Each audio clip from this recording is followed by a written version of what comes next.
If something is expensive, which space exploration is. If something is dangerous, which space exploration is. If something has unmeasured risks, which space exploration is. It cannot be done by private enterprise because you cannot create a capital markets valuation of it.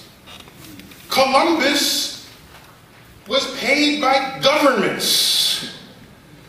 He drew the maps. He found out where the trade winds are. He found out where the hostile folks are, where he landed, and where the happy folks are. He found out where the wood supply was to fix his boats. Then he goes back, the maps are understood, then comes the Dutch East India Trading Company.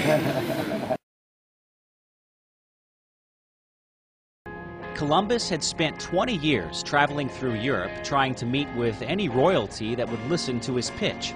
He had given his medieval PowerPoint presentation to the King of Portugal, possibly as early as 1471, then years later to England and France. Every time, he was rejected. When Christopher Columbus knocked on the doors of this place, he was at the lowest point of his entire life. He was penniless, hungry, couldn't even afford food to eat, with his young son Diego in tow. The two had been all over Europe speaking before kings, looking for money to fund his voyage to no avail. But it was two monks from right here that took him in, fed him, and took care of him. But little did Columbus know that these two monks weren't your normal monks. They had friends in high places. Columbus got virtually everything he had hoped and prayed for. He had found royal patrons which took care of the financing he needed for ships, supplies, and crews.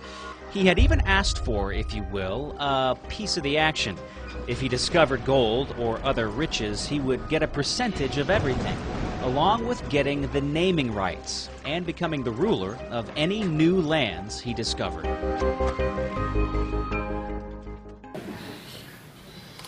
The railroads across the country. Somebody had to acquire that land. It was called the government. Somebody had to figure out where the good Indians were and the bad Indians were. Somebody had to figure out where the mountains and the valleys were. That was started with Thomas Jefferson and Lewis and Clark and other expeditions that went out there. You draw the maps, then private enterprise comes.